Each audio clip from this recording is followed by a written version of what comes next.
Hello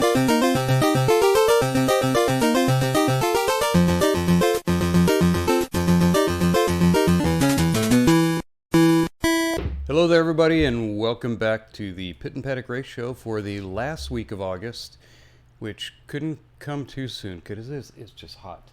I'm done. I'm ready for November. I swear, summer lasts like 8 months.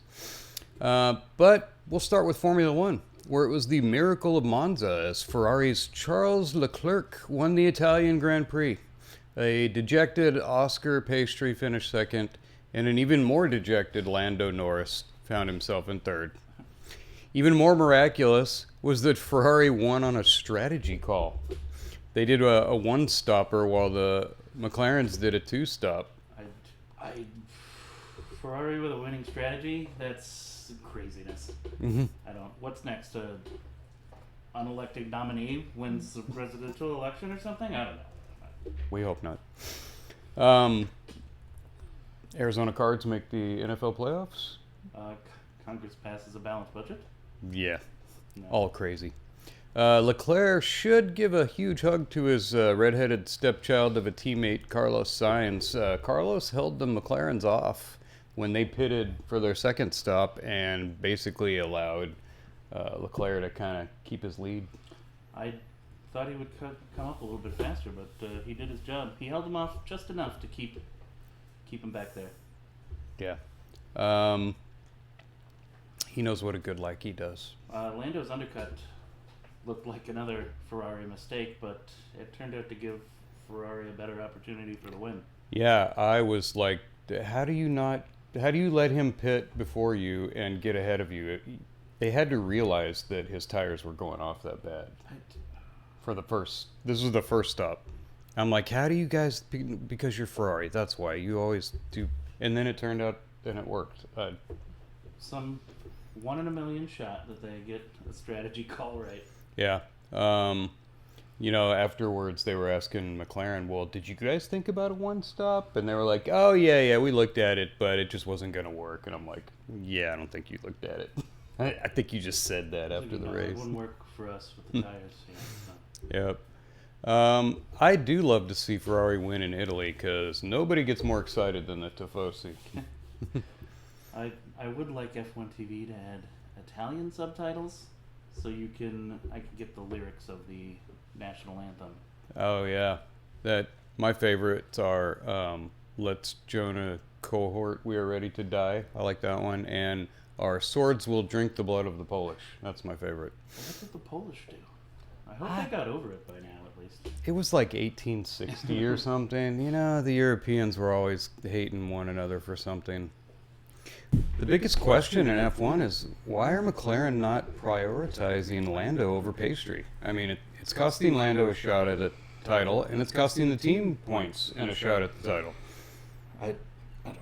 Massa never would have actually raced against Schumacher back in the Ferrari's heyday. He knew exactly how the team lackey was supposed to be. Yeah. But, I mean, I guess if you start your team off without having a clear 1 and 2, you can't. At some point, you're going to have to make the choice or just take the loss in the Drivers' Championship. They don't really care about the Drivers' Championship because it doesn't pay any money, but the drivers care. Oh, yeah. You get to be an F1 champion. They're not going to help the team out as long as there's still a shot for them to get there. Will Buxom went on a big rant in the post-race show about what are McLaren thinking? They're killing themselves. And then he pointed out, this has nothing to do with nationality since I'm British and so is Lando. But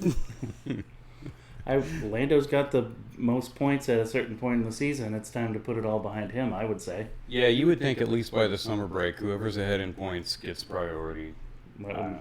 Ferrari had no problem telling Sainz to back up. No. So, oh well. It's going to cost McLaren, but that's their choice. Red Bull really falling back. 7th and 8th. I mean, they were so dominant for the first 4 or 5 races. I haven't seen a collapse like that since the Arizona Cardinals 2021. That was when they went undefeated for half the season. 8-0 and then about 0-8 for the rest of the year. Yeah, just, I don't know how you do that, but Yeah, that's what Red Bull looks like right now. I mean, Monza's not their best track, but that's still not an acceptable 7th and 8th place.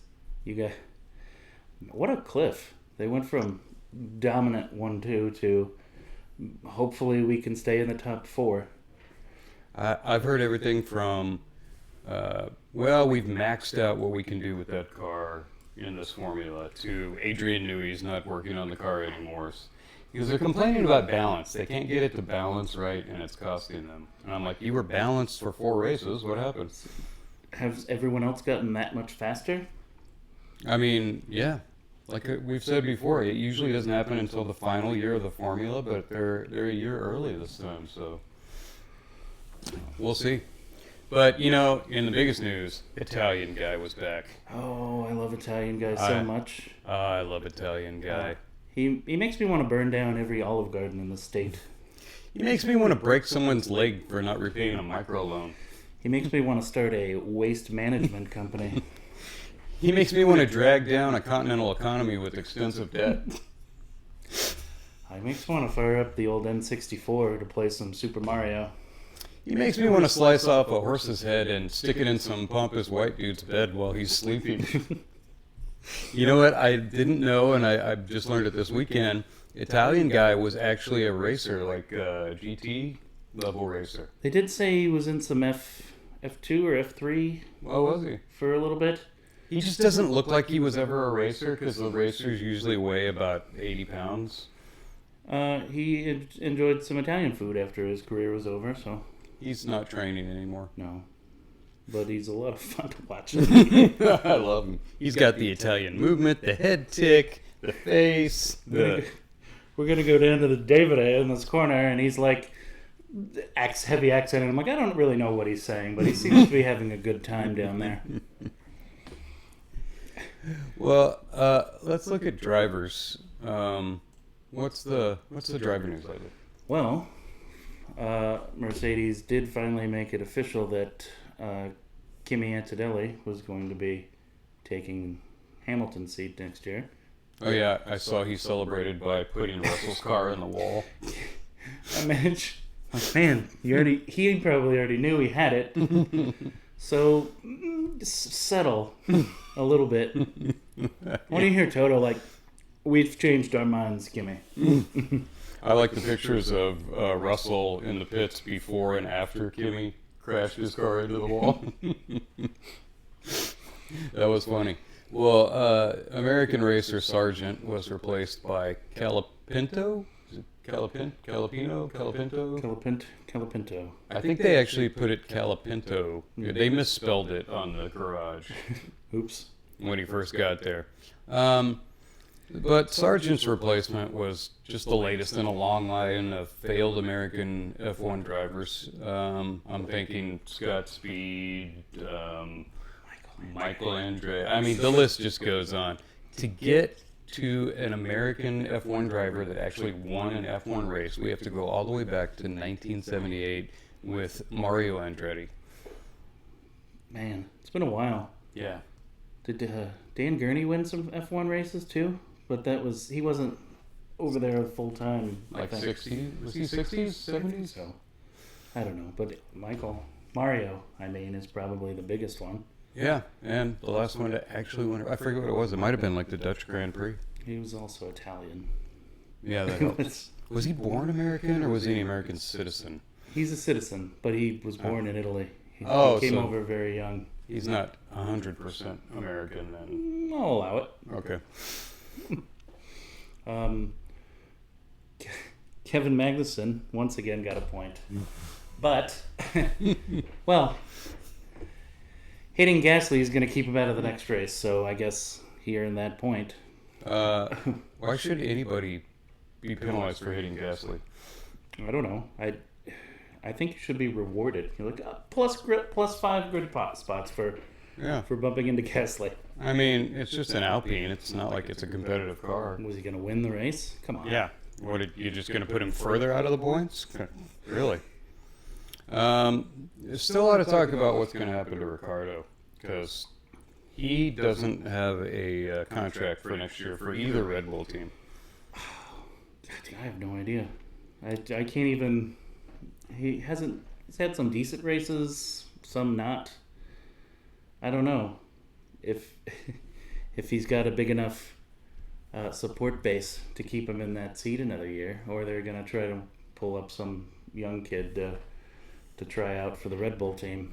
My prediction: Lawson gets his Red Bull Junior seat, and he gets Ricardo moves up to the Red Bull Lackey seat because he's got to do better than Perez has been doing. Can he at least keep him in the top, like maybe 2 or 3 positions behind Max instead of 8? Yeah. Well, next up is the Azerbaijan. I have a friend named Bajan. That's spelled different. Azerbaijan Grand Prix, 2 weeks from now. 51 laps on a 6-kilometer street course. That's one of my favorite dictatorships there in Azerbaijan. Is that the one where there's like a medieval castle that they drive by? Yes. I like that one. The country paid them millions of dollars to have a Grand Prix there, so. That's how you get a Grand Prix now. You pay F1 millions of dollars, and then they'll come race in your city. It's a beautiful country, and I find it lovely, actually. Yeah. Lovely. Okay. Moving on to the next series, NASCAR was back in Darlington for the prestigious Southern 500. We had Lil Ty Gibbs, Chris Buescher, Kurt Busch, Kyle Busch, sorry. Yeah. Bubba Wallace and Ross Chastain all battling for the final 2 playoff positions. And it was pretty much Kyle Larson all day, at least for the 80% of the race. Until it mattered. Until it mattered and was important at the end. Then it came down to Chase Briscoe versus Kyle Busch. Win the race and you're in. And Briscoe decided he was going to take it. Putting a Haas team in the playoffs for their final season. Wouldn't it be ironic if they went on to win the championship and Tony Stewart's gone, wait a minute. He's probably already counting the $100 million worth of charters he sold now. Yeah, that's true. How much do you think he paid for those charters? He was a part of NASCAR when they started, so I think it was either nothing or very low, like a little buy-in, and now they're up to 20, 30-ish million each. That's as good as Bitcoin. Good investment. If you bought Bitcoin when it was like $100 for a Bitcoin, and now it's $64,000. That would have been a great move. I didn't do that. Oh, I wish I would have. My wife told me to buy Bitcoin, but we were struggling that year. Next time. Race started out on a bad note for 2 title contenders. Truex got loose and took Blaney out on lap 2. And Truex still made it in on points. It was close. They kept showing the points all night, but Truex ended up getting in. The first 2 stages, pretty much the Kyle Larson show. We had some Gibbs cars, 2311 cars. Wallace and Reddick were around and pretty much went Kyle Larson's way until Tyler Reddick decided he had a little tummy problem there in the middle of the race. Oh, I heard about that. Did you? Yeah, I heard he did like a Tums commercial. They were...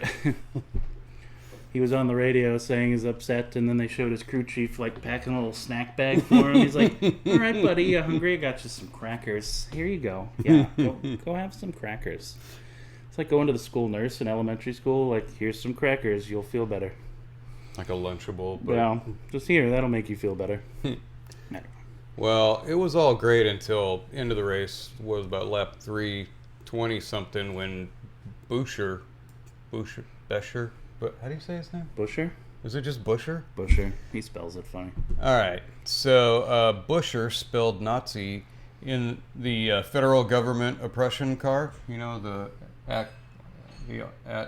submarine. Oh, one. the submarine. Yeah, the one sponsored by the oppressive federal government. Wrecks my man Gilligan, who, you know what? Gilligan had a real shot at winning not just the race, but the Cup championship. And now it's all over. I don't know. What's he going to do for the rest of the season? hang out. Yep, really ruined his shot at that championship. I know. He was close. He was mid-pack, but he was moving up. If I was him, I would see how many times I could wreck Buescher the rest of the season. That would be entertaining. Not much else to do. Yeah. I'm sure the teams would love that back and forth. NASCAR would actually love to see all that drama anyway. Then they said, you guys need to cut that out, and then they cut it all into commercials. Yeah. Towards the end of the race, about lap 340, Briscoe made a huge pass on Kyle Larson. I was surprised. Everyone was kind of surprised.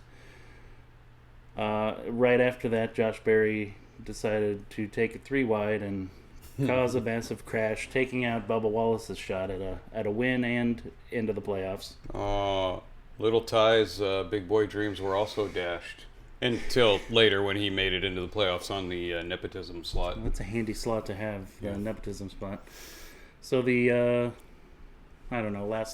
last few laps pretty much came down to Briscoe and Kyle Busch battling. I would say the last 10 laps they were right there. Could have been anybody's race. I thought Busch was going to win it when Briscoe hit the wall with 2 to go, and he still couldn't get past Briscoe. No, it was more than a tad. He stuck in the wall for a few hundred feet there. Yeah, I'm like, oh, it's over. Busch You is gotta through. get by him now. Nope. Yeah, and he still couldn't do it. This is what, like 2-3 races in a row when Busch is at finally, challenging for a win. How'd that? Like, what happened to him the rest of the season? It took their team until like August to even get anywhere near the top 10, and then he's knocking out top 5s every other race now. Oh well, got to start earlier next year. And he didn't miss it by a whole lot, maybe 60 points. I don't know. I'll look off the top of my head, but if he could have just kicked it in gear a month earlier, he probably would have made it in. Close only counts in horseshoes and hand grenades. Harrison Burton made it in. I don't know why he wouldn't. That's just a joke all by itself. We don't even need to write that one. Here. Paint schemes. I liked number 47, Stenhouse, in the drumstick car, because that big picture just made me want to go buy a box of ice cream. That was a great picture of ice cream. I liked Ross Chastain's number 1 car. It was the throwback Busch Beer looking car. It did not make me want to buy any Busch Beer because I've tasted it before, but I did like the paint scheme. It's like buying Ham's beer, or I actually like PBR. Pabst Blue Ribbon is actually not bad. I can drink that one. Yeah. And it's also like you get cans of it for like $2 at a bar. It's pretty nice. It's a very light, crisp beer. It feels like you're stealing a drink from your dad's beer. Paint schemes I didn't like. I heard a lot of people like the Tyler Reddick car, 45, the upper deck. I called it the upper decker car. Yeah. But because it had Jordan, Gretzky, and Tiger Woods on the hood, the trading cards, but it oddly proportioned. The colors were kind of weird. It had nothing on the side of it. You can barely see what's going on. Yeah, and it's like spread the picture out a little bit. It just looked, I don't know, it was weird looking. Not a fan. Fix it, make it look better. They could improve that. You know what? Let AI generate the images. It'll be a little clearer. I had to call out Smith in the 71 Focused Health car because they had to get really cute with the letter O. So when you look at it, it looks like it says Cursed Health. That would be more fun. Kind of like the Canadian healthcare system. Yes. Oh, and the Meat and Bone car was back. Oh, that's right. Number 15, Gralla, pitching for the Gay Men's Club again. The paint scheme of the year making another appearance. The Meat and Bone. Meat and Bone. Oh, I need to buy that. They're not going to sell it, are they? I don't know. They sold the Trump car and the Ricky Bobby car, so they might do the Meat and Bone car. So next week starts the first race of the playoffs. The first round, where they will be getting rid of the bottom 4 drivers out of 16. Is it 4 goes out in the first round? 4 goes out in the first round. Barely scraping in, first of all. Truex, who got lucky, and Lil Ty Gibbs, who the nepotism spot. Yeah. Good for him. It helps when your dad kind of owns most of the NASCAR. Getting screwed over, kind of. Bubba Wallace, who scored 60 more points than he did last season and didn't make the playoffs. Poor Bubba. Chastain, not a great season, but he probably deserves it more than Harrison Burton. But you know what? You need to win a race. So. Yeah. And Kyle Busch, who had the strong comeback last month or so, but not quite enough to get in there. Not strong enough. Big surprise for me. Ford has the most cars with 6. That was kind of surprising. Yeah. Like, they can only win super speedways. That was pretty much. And Darlington, Chase Briscoe's got the Ford. So yeah, he just comes out of nowhere and gets that win. He put the 6th Ford in. Coming up next week, first of 3 races, we're going to go to a drafting track at Atlanta. Is that a 1.5? 1.5 mile. Why is it drafting? Is it banked that hard? They increased the banking pretty high, so now it's a not restrictor plates anymore, drafting track. Okay. So they'll do Atlanta, Watkins Glen is race 2, and then race 3 is Bristol. So after those 3 races, they'll make the cut. Okay. And it's pretty crazy round, but I don't see anything unexpected happening. I think Harrison Burton will be the first car out. Yeah, he'll probably go down. It seems like a lot of the last few races have been decided by who doesn't get involved in the crash near the end of the race. Yeah, pretty much. That's exactly what Atlanta's going to be, too. Yeah, who can just hang out at the back and don't get caught up in the crash. Or typically, front is the place to not get caught up in a crash, but we've had a couple front runners crash out. Yeah, it's been crazy. It's tough to make a prediction. Yeah. I'm going to go with a Chevrolet is going to win the first playoff. Let's see. Atlanta, Suarez won in that 3-wide finish earlier in the season, and I don't think that will have any bearing on what happens. I think it'll just craziness. Watch Kyle Busch win the first race after the playoffs start. Oh, too sad. Sorry, Kyle. Race harder next year. Sorry. On to IndyCar, where race 1 at the Milwaukee Mile saw Pato O'Ward finally win an oval. Will Power kept his championship hopes alive with 2nd, and Connor Daly with 3rd. Good. Huge start for Daly. They are coming in, taking over for Canapino. Yeah. On the first 5 laps, I think he made up 12 spots from the back of the field. Seems like he was a good choice for the replacement. Yeah. And I think that was the first podium for Junco's Hollinger something. Wow. I don't think they've ever had a podium before that. That's pretty impressive.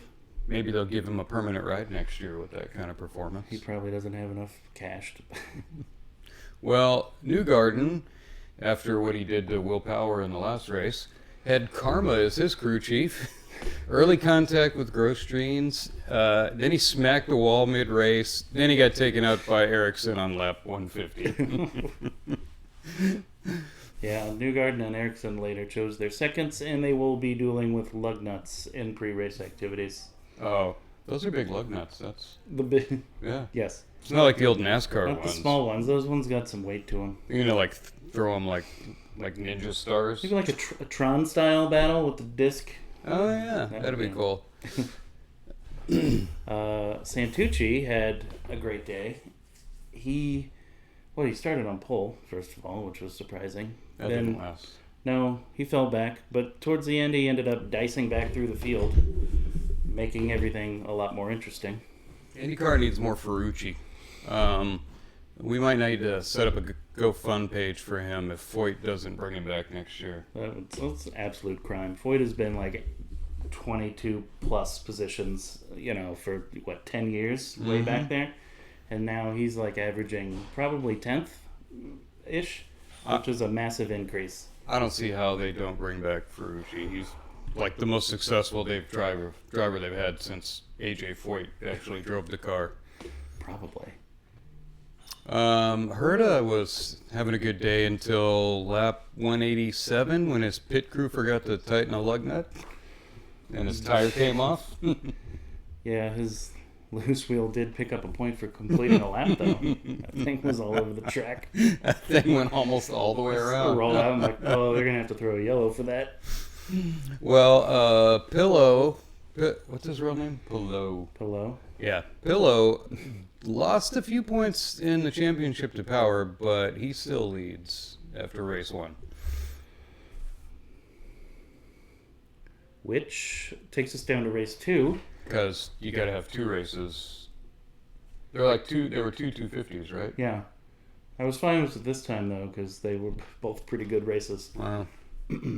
Another win for Team Cheater as Scotty McLaughlin takes first. And somehow, Scott Dixon manages to sneak into second. And Colton Herta sort of redeems the weekend with the top 3 finish in third. I was going to change his nickname to Hard Luck Herta, but then he got a podium, so... We don't need another Graham Rahal bad luck magnet. How did Dixon find his way into second? I don't even remember. Like, I remember seeing him at 8th, and I'm like, he better not freaking sneak up into a win somehow like he does. But I was just sort of, the race was over. I was like, what? Yeah, it's like you won't even hear his name all day, and then, oh, Dixon podium. Like, what? How did he get on the podium? He just sneaks up like he's going across the border or something. It's just suddenly he's there. Hey guys, where are you from? The day did not start well for championship leader Palou. Before the green flag even flew, he had issues with his hybrid engine. They ended up getting it repaired, but he started the race multiple laps down, throwing a much-needed lifeline to Will Power for that championship. In an unrelated story, software engineers from Penske generously helped Pillow fix some code issues in his car the night before the race. Super handy. Man, those guys are thoughtful. Yeah, they're really helpful when it comes to writing code for engines. Newgarden stuck with Karma as his crew chief and was hit from behind by Lundqvist after a waved off restart. So sad. In other news, Will Power's team added crew member and voodoo doctor Marie Laveau to help them because Newgarden got exactly what Will Power got last time when he screwed up the start. Man, I think you guys need to work on their starts. Oh, they got waved off, and somebody was just like, nah, I'm going to go. I'm going anyway. You can't see when you're in the back. You're pretty much relying on your spotter. Yeah, and I'm not staring at the flag man, waiting to see if he changes his mind. You're looking at the guy in front of you. Well, the first segment of the race was pretty much all Penske, and most of the viewers, including myself, were rooting for a nice commercial to come on. Oh man, it was boring. Tired of seeing Penske up front. Finally, on around lap 26, Crashmusen decided to live up to his namesake there and take out Graham Rahal, keeping Graham Rahal's unlucky streak alive. Yeah, and then Stingray would later hit the wall, completing the expected finish for the Beavis and Butthead of IndyCar. How do either of those guys still have a ride?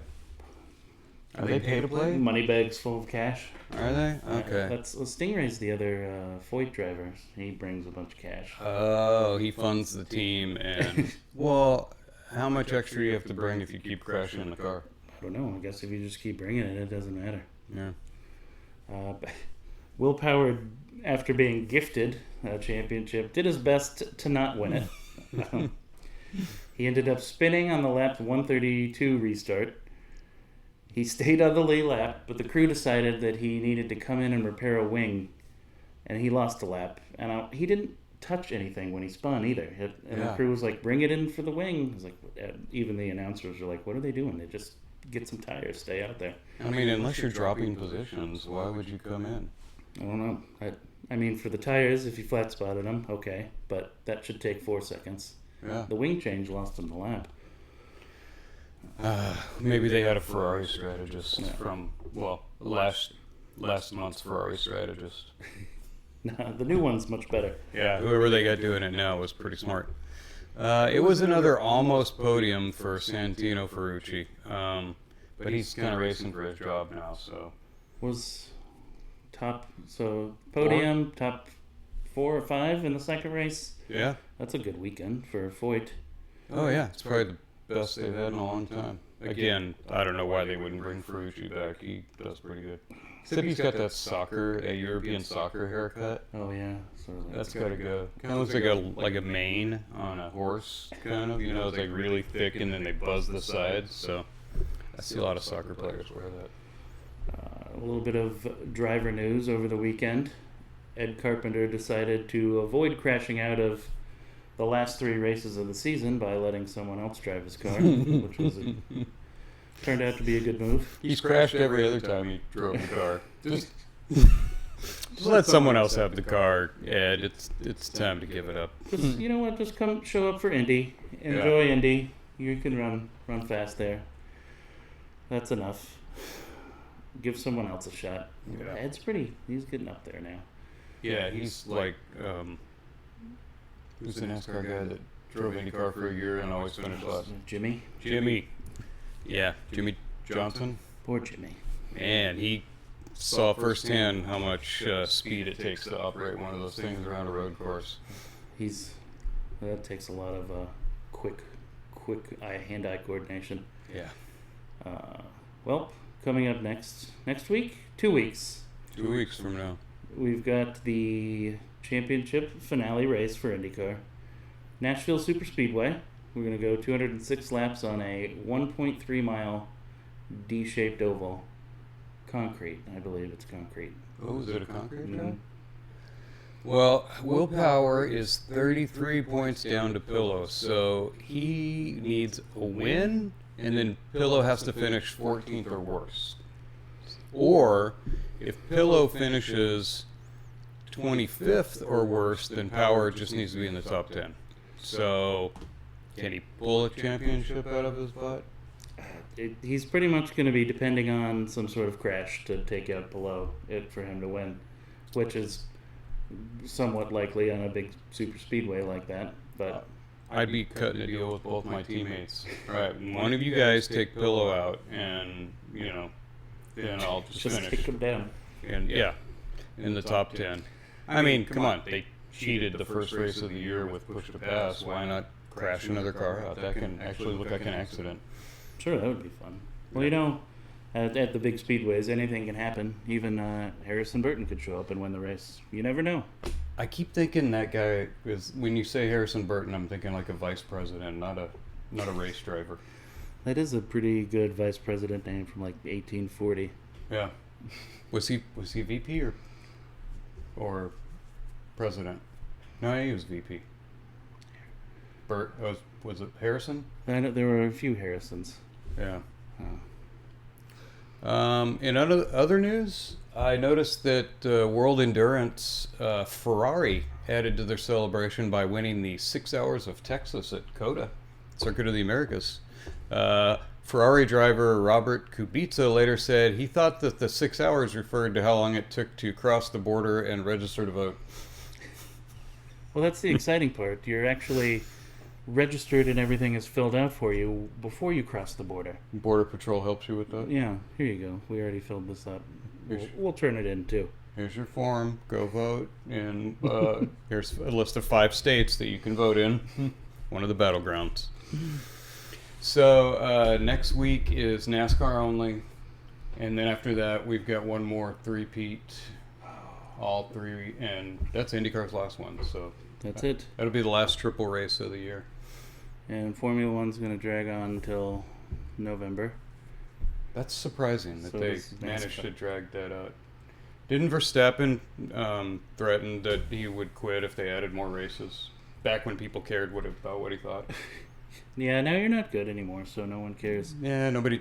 Where's all that greatest driver of all time stuff? Oh wait, your car's slow, and so now you're suddenly not the greatest driver ever. Sorry about your free vacations and traveling all over the world. Yeah. That would be a really cool vacation. Just take a year off, like a Jubilee year, like old time Israel, and just follow Formula One around the world. Maybe not the China Grand Prix. I'd kind of be afraid to go there. That would be a great... I'm going to need a couple million to get that done. I can't even attend one in the U.S. It's so expensive. Oh, I know. Especially the Vegas race. Again, the Vegas race starts at like 1 a.m. East Coast time. I mean, we're on the West Coast, and I'm still not going to that night race, 10 o'clock. No, it's ridiculous. How many people do you think are still sober at 10 o'clock watching the race in Las Vegas? That's a lot of pre-gaming for an entire day. Oh, I know. No, I like the daytime race where you get to walk around and see everything and watch it happen. And so, it'll be the COTA race for us. We keep saying we're going to go next year. We'll see if we can get press passes this time. We just got to start early. Yeah, I'm sure they'll give it to us. Yeah, they give out podcast passes, I think. If you, I don't know what their criteria is. Maybe we should just threaten them. Would that work? Or wait another few years for F1's popularity to drop so the prices are cheaper. Oh, then they give away press passes. Yeah. Please come write about us and talk about us again. Yeah, how long do you think Formula One's popularity is going to last this time? I don't know. I think it'll be reasonable. Probably drop a bit. They're eventually going to stop making the Netflix show here in the next year or two. That really helps. I don't know if they've ever had 3 races in a single country before. Just here. Did they do Yeah. it? It's been 2 years they've done it. Yeah, once they they added Vegas and it became 3 races. I was shocked when they added Miami. I didn't think that would really happen, but I mean they used to have 2 races in certain European countries when they would have the German Grand Prix and then the European Grand Prix, but it's in Germany this year and France next year. Yeah, they would kind of put it somewhere. Yeah. Now it's the European Grand Prix, I think, is Azerbaijan. Yeah. If I remember. That was back when popularity was low and they couldn't get countries to pay them $300 million to come race there. So That's true. enjoy it while you can, F1. It won't last forever. As long as there's not another Middle East race. Come on. Yeah. That's it for this week. We'll see you next time with a report on NASCAR, and I'm sure we'll dig up some really good stuff on Formula One and IndyCar while we're at it, even if we have to invent it, like the press.